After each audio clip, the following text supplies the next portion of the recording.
Buenas, estamos en la Ley 39/2015 de 1 de octubre, vídeo 3, sobre el título segundo, actividad de las administraciones públicas. Bueno, comienzo con esta diapositiva comparando el artículo 13, derechos de las personas ante las administraciones públicas, con el artículo 53, que el 53 de hecho no es de este título, pero lo pongo aquí porque los casos que presentan muy parecidos al 13, ¿no? Incluso con el número 13 y 53. Bueno, el 53, como digo, no es del título 2, pero bueno, 53, derecho del interesado ante su procedimiento administrativo, ¿vale? Sí, según el 13, derechos de las personas ante todas las administraciones públicas, pues tienen todo eso, ¿no? Comunicarse por un punto de acceso general electrónico, ser asistido en el uso de medios electrónicos, utilizar la lengua oficial del territorio de la comunidad autónoma donde esté, acceder a la información pública, archivos y registros según la ley de transparencia, ser tratado con respeto y deferencia por autoridades y personal de las administraciones públicas, los cuales pues me facilitarían el ejercicio de mis derechos y el cumplimiento de mis obligaciones, ¿no?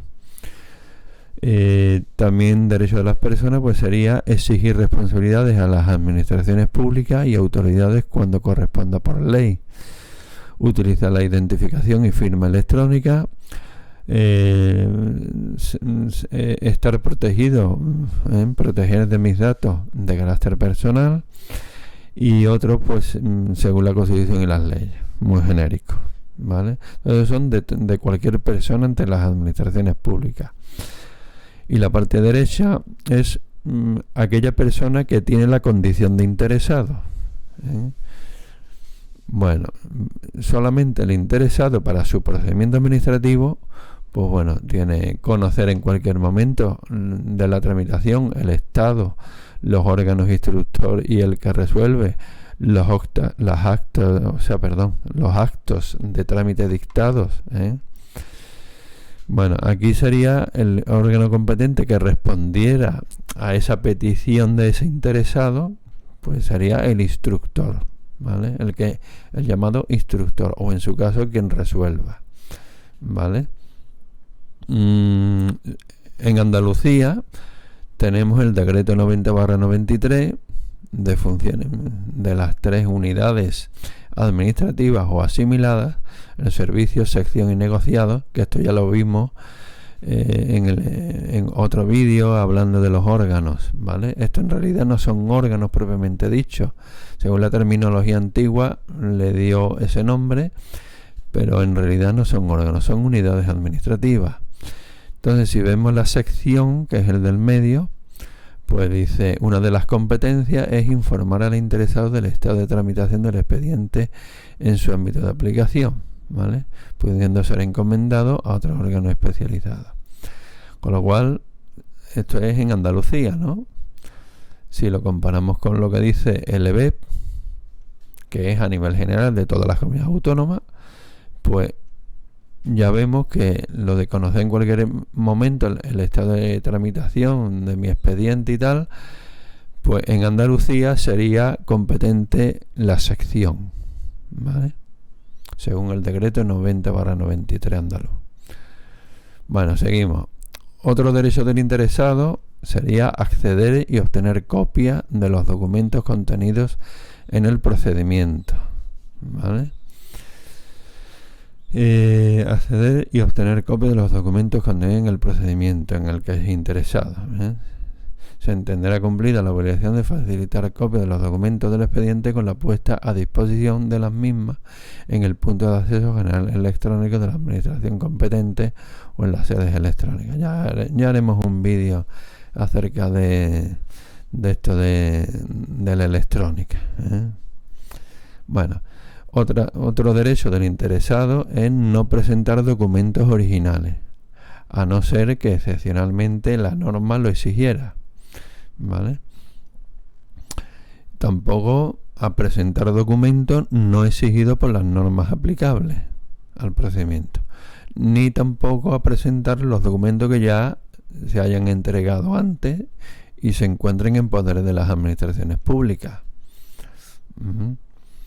Otro derecho del interesado es formular alegaciones y aportar documentos en cualquier fase del procedimiento anterior al trámite de audiencia, siempre antes del trámite de audiencia, los cuales serán tenidos en cuenta por el órgano que redacte la propuesta de resolución. ¿Vale? Esto incluye, por ejemplo, el derecho de petición de pruebas. Esta la han preguntado muchas veces.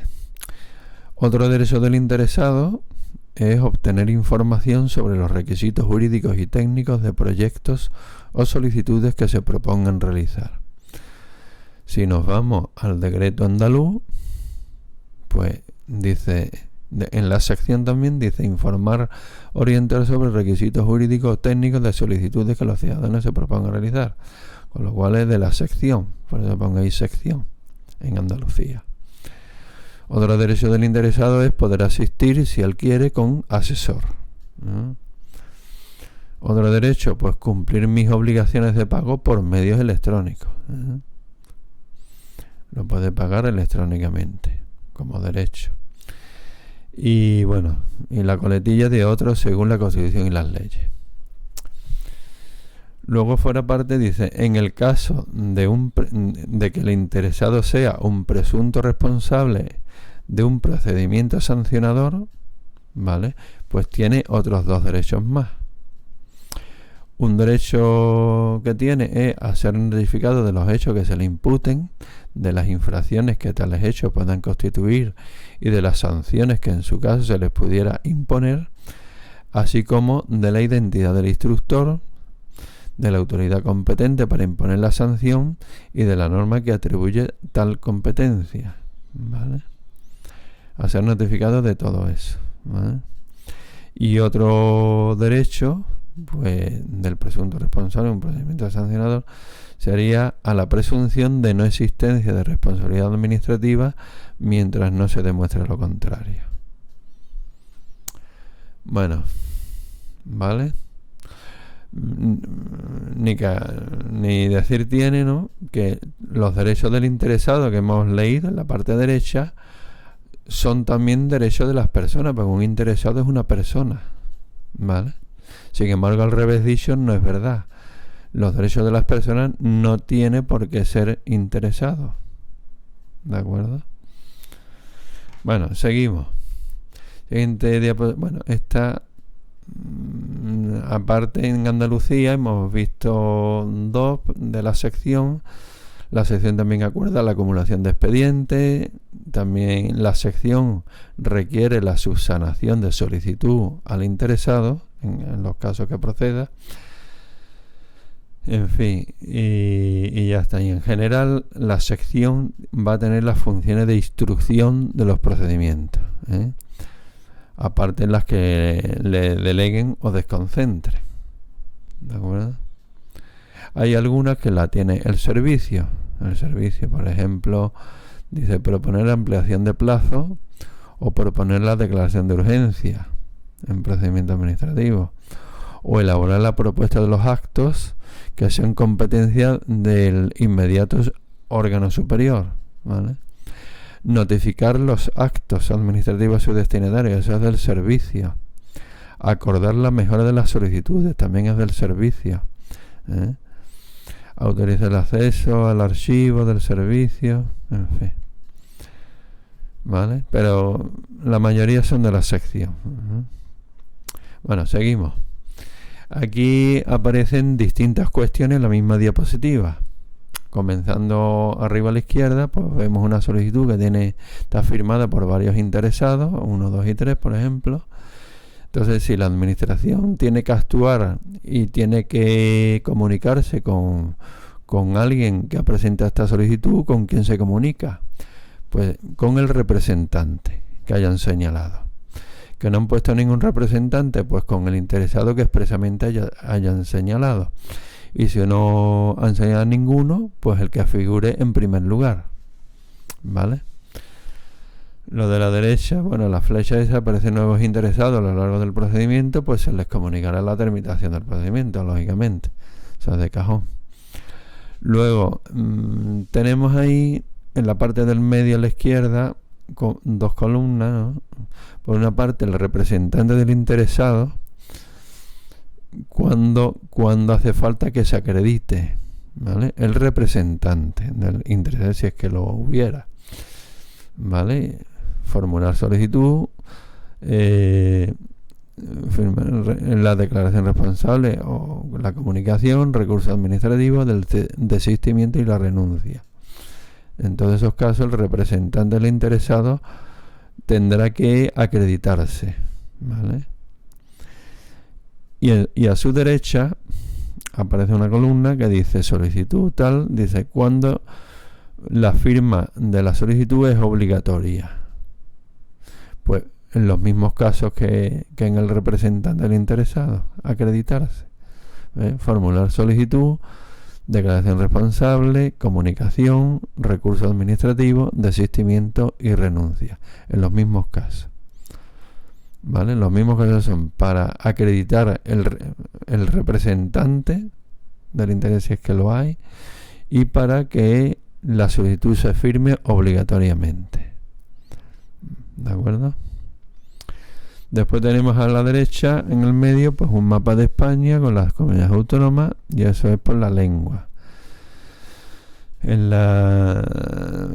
la administración instructora, bueno, en la AJA, en Andalucía o entidades locales de Andalucía, pues el procedimiento administrativo será tramitado en la lengua que disponga la ley autonómica andaluza, ¿vale?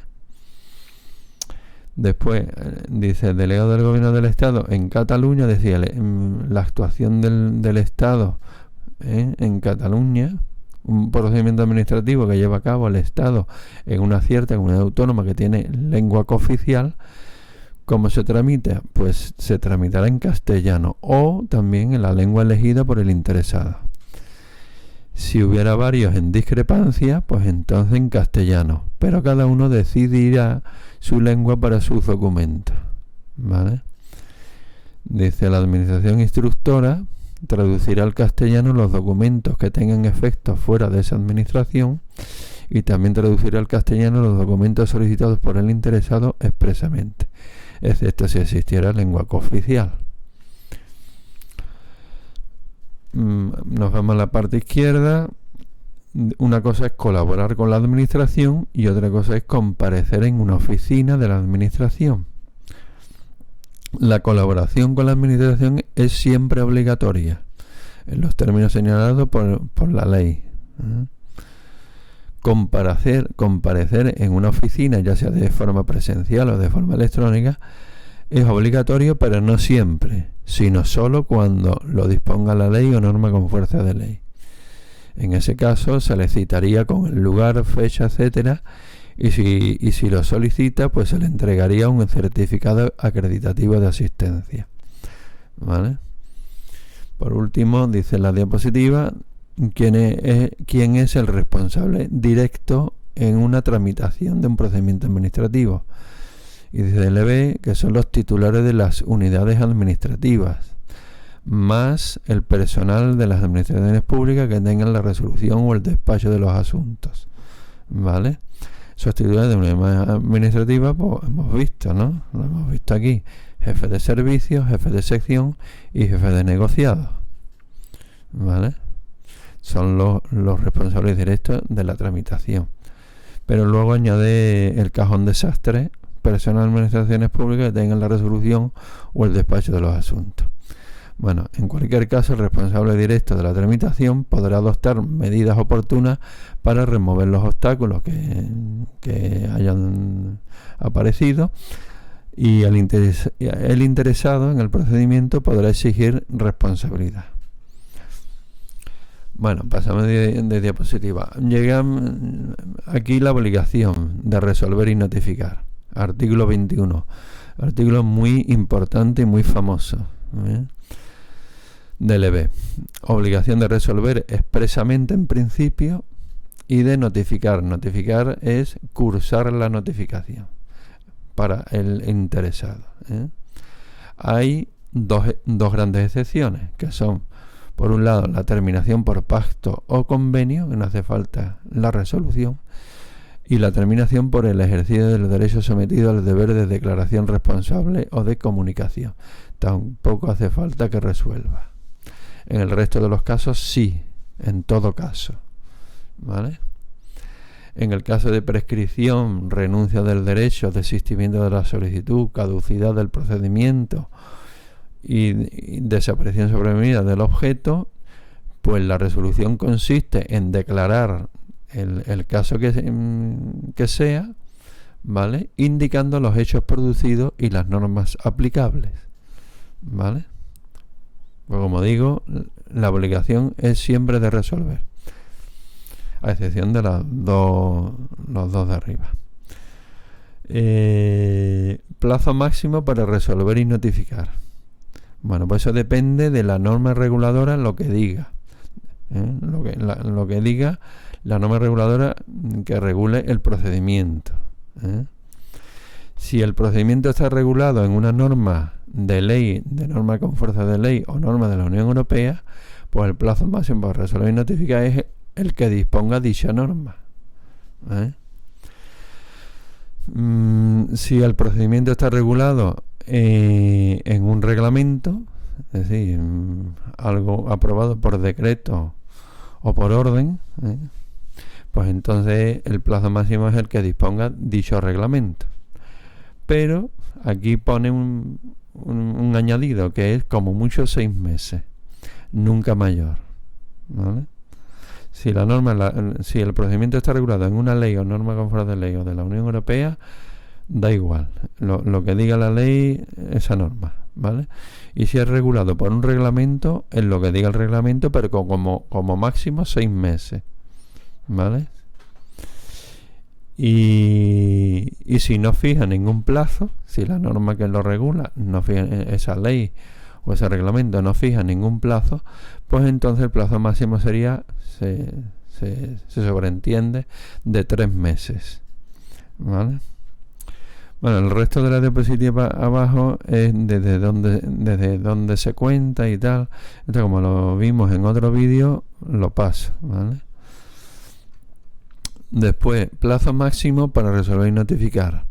A veces se suspende obligatoriamente y otras veces se suspende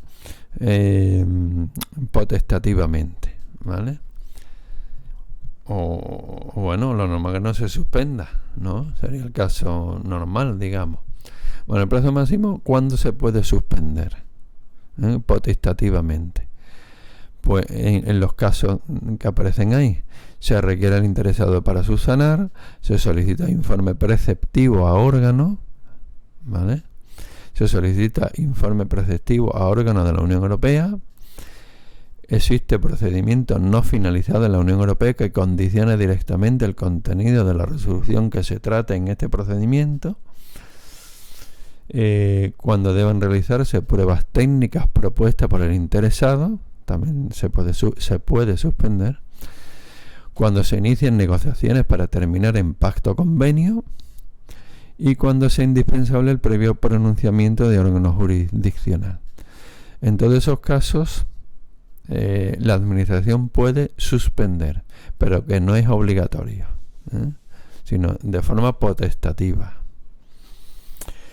Luego hay tres casos en el que obligatoriamente se va a suspender sí o sí, ¿vale? ¿Cuál es obligatoriamente se suspende? Pues cuando una administración requiere a otra para que anule o para que revise un acto que entienda ilegal, ¿vale? Se suspende obligatoriamente el plazo máximo para resolver y notificar cuando el órgano que resuelve decide realizar alguna actuación complementaria del artículo 87. Y también se suspenderá obligatoriamente el plazo máximo para resolver y notificar ante la recusación del interesado, ¿vale? Bueno, seguimos. Esta diapositiva representa el caso de cuando aparecen un montonazo de solicitudes. Se han presentado muchas solicitudes. O intervienen muchas personas, muchos interesados, afectados, ¿no?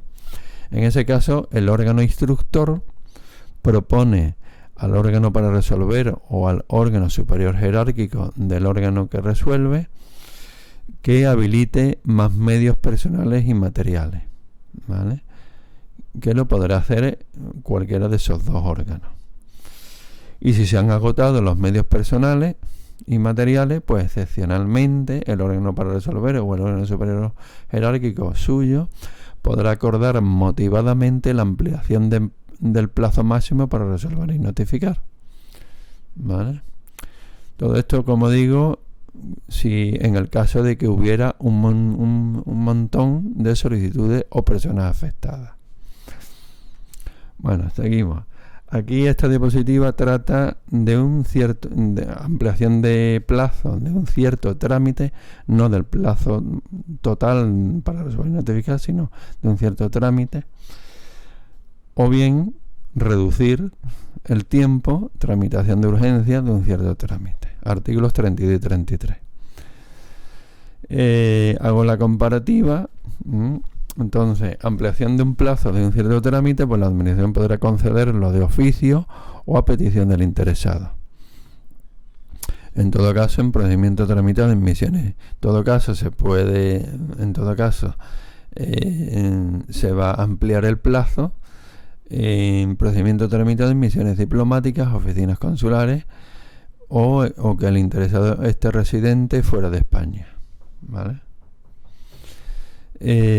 Tramitación de urgencia de un cierto trámite, pues lo mismo, de oficio o a petición del interesado, ¿vale? Después, requisitos para su posible otorgamiento, ¿vale? En cuanto a la ampliación del plazo de un trámite, pues que no exista precepto en contrario, cuando las circunstancias así lo aconsejen, cuando no se perjudique derechos de terceros, cuando la decisión de ampliación o la petición del interesado para que lo amplíe se produce en todo caso antes del vencimiento del plazo que se trate y nunca pasado el plazo ya vencido, lógicamente, ¿vale? Eso en cuanto a ampliación del plazo de un trámite. En cuanto a la reducción del plazo en tramitación de urgencia, pues solamente es por razones de interés público, así se aconseje, ¿vale? Seguimos. El acuerdo sobre ampliación o denegación sobre el plazo de un cierto trámite no va a ser no será susceptible de recurso, ¿vale? En cuanto al trámite de urgencia, pues lo mismo. El acuerdo sobre la aplicación de la tramitación de urgencia no será susceptible de recurso, ¿vale? Y llegamos a la pregunta del millón. ¿Cuál es el plazo en cuanto se amplía ese plazo de un cierto trámite o en cuanto se reduce esa tramitación de urgencia de ese trámite? Pues en el caso de la ampliación del plazo es por no más de la mitad del mismo, del que se trate. No más de la mitad. No la mitad, sino no más de la mitad. Puede ser menos de la mitad, ¿eh? Eso en cuanto a la ampliación. Y en cuanto al trámite de urgencia, pues el plazo se reducirá a la mitad exactamente. Cuidado con las preguntas de test. Bueno, seguimos. Aquí venimos, los artículos 24 y 25 tratan del silencio administrativo. Hemos dicho que la administración tiene la obligación de resolver expresamente, ¿vale? Pero ¿qué pasa si no lo hace expresamente? Es decir, ¿qué es lo que pasa cuando llega la fecha máxima para resolver y notificar, que está simbolizado ahí abajo con una cruz pequeña negra, y no lo hizo? Pues entonces, en ese caso, el interesado y la administración se entiende que existe un acto administrativo presunto. Es una ficción, ¿vale? Porque en realidad no es tangible. Es un acto administrativo presunto y por lo tanto es eficaz. Es decir, produce efectos. Acto presunto eficaz desde la fecha máxima para resolver y notificar, y no lo hizo expresamente. Pero sí, entonces, bueno, eso lo que he dicho. Esos efectos, ¿cómo serán? Pues estimados o desestimados o caducidad, ¿vale? ¿Cuándo sé yo que es estimado o desestimado o se produce la caducidad? Pues para eso tenemos el cuadro de arriba, de fondo azul. Hay distintos casos, se parte siempre o bien de la solicitud del interesado o de oficio la propia administración. Procedimientos iniciados a solicitud del interesado, pues es desestimado con silencio negativo, se llama desestimado, con el ejercicio del derecho de petición del artículo 21 de la Constitución, cuando su estimación hace transferir facultades de dominio o servicio público, ante el ejercicio de actividades que puedan dañar el medio ambiente, también sería desestimado, ante la impugnación de actos y disposiciones, no obstante, el silencio de un recurso de alzada frente a un silencio negativo de una solicitud por transcurso del plazo no será negativo sino positivo, siempre que no se refiera a las materias de arriba. Ya lo daremos eso en casos prácticos, ¿vale? También es silencio negativo o desestimado la responsabilidad patrimonial de las administraciones públicas. Negativo también supuestos en que una norma con rango de ley o de derecho de la Unión Europea o de derecho internacional aplicable en España establezca que sea silencio negativo, que lo diga una ley. Y ya está. Todos esos casos, empezando el procedimiento ante una solicitud del interesado. Pues sería, si no resuelve expresamente, pues entenderé que es desestimado, ¿vale? Si el procedimiento se inicia de oficio, ¿vale? Y bueno, y puedan derivarse reconocimiento o constitución de derechos u otras situaciones jurídicas favorables, pues sería un silencio negativo, ¿vale? A los interesados que hubieran comparecido, porque claro, como se inicia de oficio, perdón, bueno. Cuando se considera un silencio positivo, o sea, una estimación por silencio, pues cuando empieza, como si se inicia a solicitud del interesado, pues en el resto de los casos que no es negativo, ¿vale? La coletilla. Si se inicia de oficio, pues no hay la falta de resolución expresa. No significa que sea silencio positivo, sino que se produce la caducidad. Se produce la caducidad. Es decir, eso es cuando se inicia de oficio y la administración ejercita una potestad sancionadora susceptible de producir efectos desfavorables o de gravamen. También, por otra parte, la declaración de nulidad y la declaración de lesividad de actos favorables. En ese caso se produce la caducidad del procedimiento, ¿vale? Y una cosa que se me olvidaba, cómo se puede demostrar de alguna forma la existencia de silencio administrativo. Pues hay un plazo de 15 días hábiles desde la fecha que tuvo que resolver expresamente y no lo hizo, ¿vale? Y ese con la expedición del certificado acreditativo de silencio, ¿vale? Que puede ser solicitado por el interesado en cualquier momento, no hace falta que sea en esos 15 días, en el plazo de 15 días hábiles, sino en cualquier momento lo puede solicitar el interesado. O bien la propia administración, en ese plazo de 15 días hábiles, el órgano que resuelve lo expide. Bueno.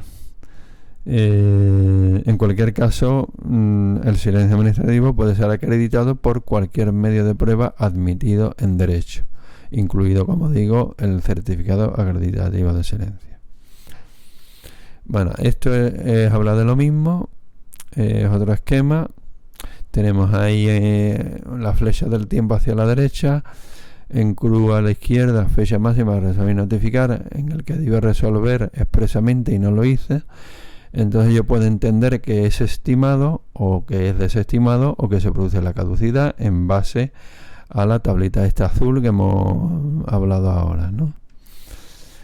Si yo entiendo que es estimado y luego resulta que aparece una resolución expresa fuera de tiempo ya, ¿no? Posterior, pues solo es para esa resolución expresa es solo para confirmar que la resolución presunta es estimatoria. Hasta ahí ningún problema. Pero puede suceder que yo entienda que es desestimado, porque yo me conozco esto, la tabla está azul, y veo que bajo mi punto de vista es desestimado. Sin embargo, cuando días más tarde obtengo la resolución expresa posterior, si es que sale, pues confirma esa desestimación. Pero puede ser también que no lo confirme y lo estime, porque claro, al final que resuelve es la administración, no el interesado, ¿vale? Con lo cual, cuando el silencio es desestimado y yo, como interesado en el procedimiento, recibo la resolución expresa fuera de tiempo, no hay vinculación alguna. No hay vinculación alguna con el sentido del silencio. En este caso, la resolución presunta desestimatoria por silencio, ¿vale? Y ya está. Bueno, pongo ahí otra vez: el doble silencio en recurso de alzada es positivo, excepto si el primer silencio proviene de un supuesto de la ley 39. En ese caso se rompe la regla y el segundo silencio sería negativo. Resumiendo, ante un acto presunto, que es el primer silencio, ¿no?, interpongo, por ejemplo, un recurso de alzada y vuelvo a tener resolución presunta. Entonces sería positivo, ¿vale? Esta resolución presunta es el segundo silencio, sería positivo, excepto si el primer silencio fuera de la ley 39, que dicho segundo silencio entonces sería negativo. Ya veremos en los casos prácticos. Bueno, y aquí termina el vídeo. Venga, hasta luego.